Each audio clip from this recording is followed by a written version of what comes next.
We have a YouTube subscriber submission video here on Shutout Team Slayer Halo 4. We start off with Reclaimur picking up the sniper and using ammo and camo. Now a lot of people will complain in Halo 4 about using camo and or using ammo. I personally don't care if people use camo.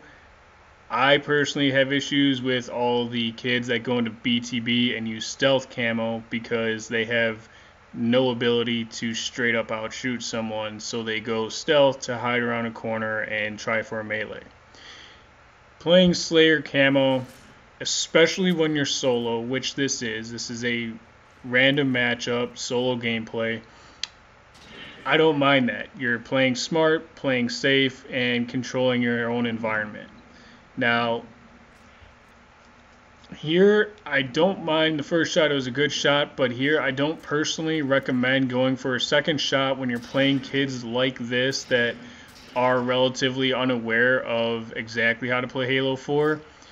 What I mean by that is you'll see two shots fired after, and really because you want to preserve your ammo when you're playing kids like this and use your power weapons to your advantage, you really should hit them once, and if you don't get the headshot, just switch to the BR. They're not going to fight back the way that a tryhard or a sweaty player will, and so you're better off to use your BR ammo, just get that kill and save your ammo.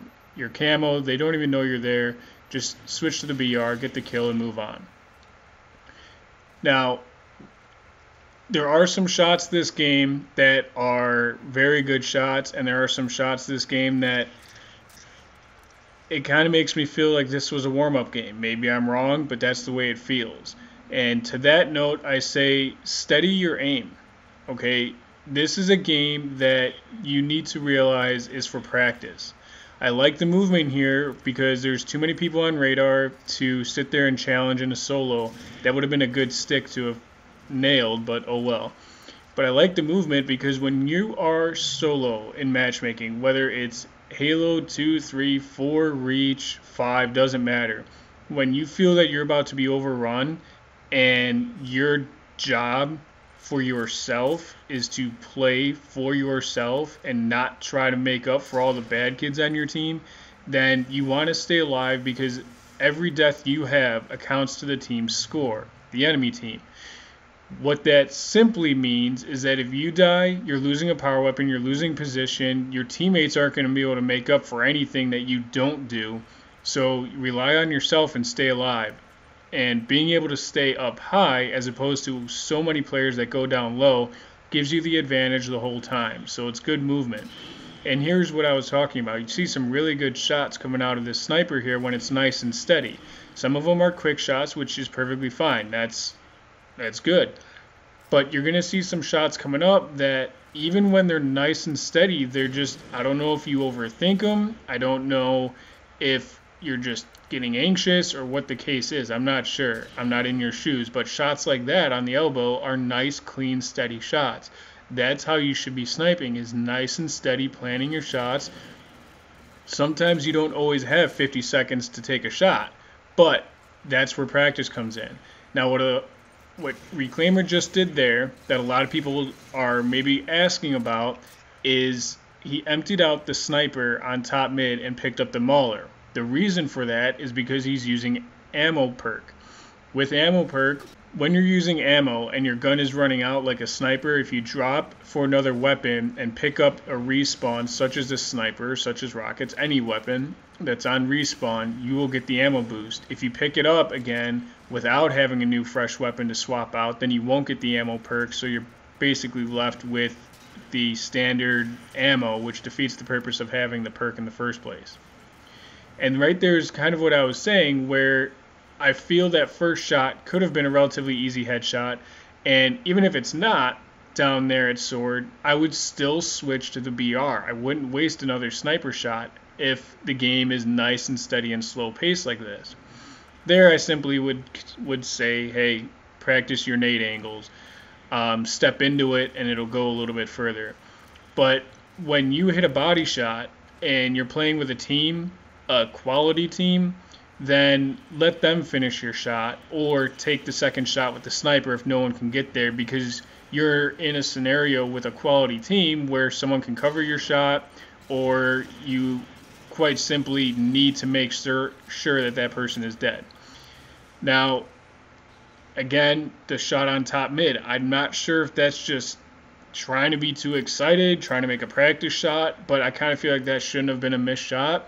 If you're going to be running the sniper, then try to make sure that you get that shot. You know, obviously, again, these aren't the best players, and that's great. So it allows you to practice. You have to know the difference when you're playing solo in games that you can practice shots and games where you have to actually go all out. So really pay attention to who you're playing, analyze your enemies as you're getting your first few kills, and figure out, you know, what it is that you have to do and when you have to do it. Here, what I don't like is staying scoped in long scope for that length of time. Why? Because as you drop down to S1, you can clearly see that there's someone on your radar, and yes, these kids aren't necessarily going to be charging you the whole game and being able to take you out, but again, going back to the whole practice thing, that I like that shot right there, that snipe BR combo. Now that's scenario based at B2 because he could have gotten away, so it was good to go for that double sniper shot. Now, what I was saying is that in a regular game, when someone's up on snipe tower like that and they're above you and you're down on S1 and you go camo and you're scoped in for that long, you're putting yourself at heavy risk of being assassinated or otherwise, because you obviously don't have a radar when you're scoped in unless you're using the perk. You're not giving yourself the opportunity to defend yourself if you stay scoped in that long.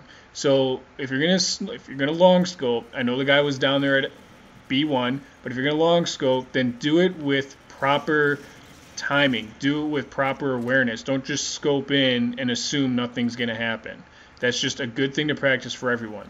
Here on this nade at S1, it's not a bad nade. It's a good place to put the nade, but the problem is that with plasma nades, they're delayed. It's not like a frag grenade where it bounces and explodes. So you might want to either time that a little bit earlier or throw it a little bit further ahead so you actually get the hit on the player that's running through.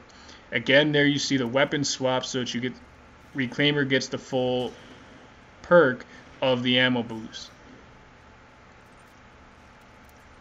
Again, you're seeing here a lot this game, he has the awareness and the game intelligence to be able to stay on top of the map.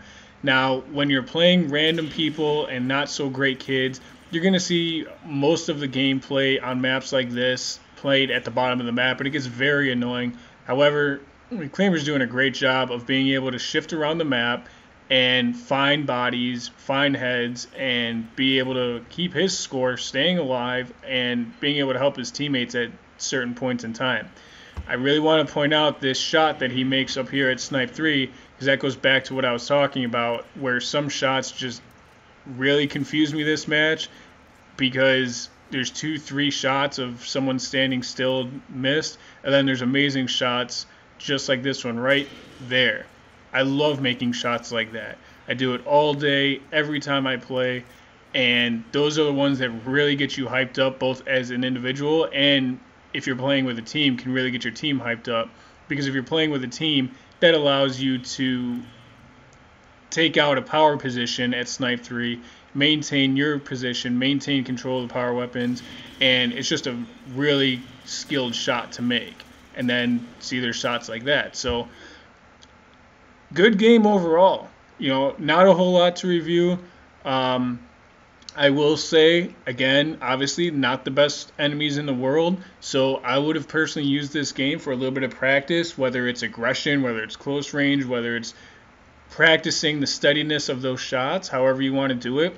But you have to know when you're playing a game that should be solely based on practice and a game that should be based on putting yourself to the test, because you're playing really hard players that know what they're doing, and you have to outmaneuver, outsmart, outshoot, and outcontrol the enemy. You didn't have to do that this game, so it would have been great to have seen a little bit more practice, a little bit more steadiness out of the sniper, a little bit more awareness, just for the sheer fact of being able to practice it.